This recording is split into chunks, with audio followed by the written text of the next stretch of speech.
There's a lot going on in Madison today. As you know, we have two big things going on in Wisconsin. Number one, we've got to finish our budget. Really important that we get it done. And I'd like to talk a little bit about that. But also, you know that we have the opportunity to have Foxconn join Wisconsin as a partner, and it would transform Wisconsin into a major tech manufacturing state, which would be a great plus. But we're going to go over what we're going to deal with Foxconn in terms of what we're going to put in for the taxpayers' part. We'll go over that with a fine-tooth comb. But let's talk first about the budget. The budget is a 2-year budget, and as you know, we were going along really well. Then all of a sudden, we were supposed to get to a June 30th deadline, and we missed it because transportation came out to be the logjam in all of this discussion. And whether we go forward or not will depend on whether we have a compromise on the transportation budget.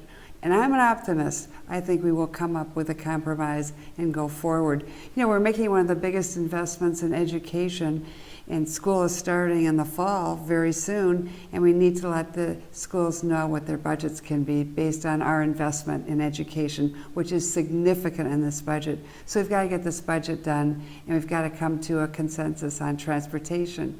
So keep tuned, we'll keep you posted. We have a chance to transform Wisconsin into a new kind of manufacturing dynamite. What we have is the opportunity to have a $10 billion investment by Foxconn with up to 13,000 new jobs, with a great ripple effect affecting our economy for all the different pipelines of all the different jobs associated with Foxconn and manufacturing. It will be a very exciting opportunity. But we have to make sure it's a good deal for our taxpayer. So Foxconn's going to put $10 billion in. The goal is 13,000 jobs, $7 billion of revenue a year from this investment, and each job would offer income of about $53,000 as an average. So it would be good paying jobs. We need to look at the investment of $3 billion that Wisconsin is talking about.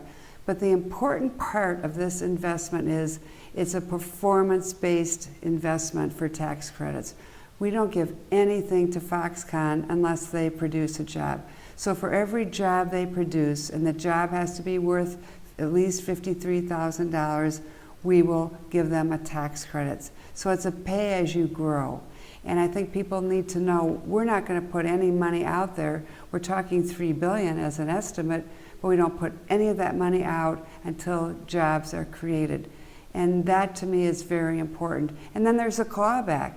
If they don't keep on producing, then we can claw back the money that we have given them. They have to hold up their part of the agreement, and we have to hold up ours. But it's a pay as you grow. They don't get tax credits unless jobs are created. It's a one-for-one deal. You create the jobs, we will give you the tax credits. So the $3 billion is not cash that we put out to the company up front. It's only as they create jobs. And to me, that's a very exciting prospect, that the jobs that we have to pay tax credits for are equal to a 53,000 job minimum. So you can't be at a $9 an hour job and be paid a tax credit. That won't qualify. So I think there's a lot that people don't really know about this bill. I think it's a good bill for the taxpayers. We're going to dig into it deeper.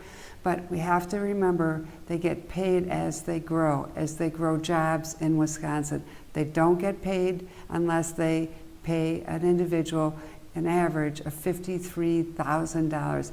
That's over $20 an hour. That's a big deal for Wisconsin. And I think it's a great opportunity too, because we will be perceived as a leader in this new kind of technology manufacturing, and that will make us evolve into a new kind of manufacturing dynamite powerhouse. And I'm very excited about that opportunity. So I think we have to be very interested and very knowledgeable about what's really at stake here, because you'll hear from the media that it's going to be giving them $3 billion, and that isn't it. It's going to be a performance-based investment. So it's going to be a good dialogue. It's going to be a heavy dialogue about, is this good for Wisconsin and is it good for the taxpayer?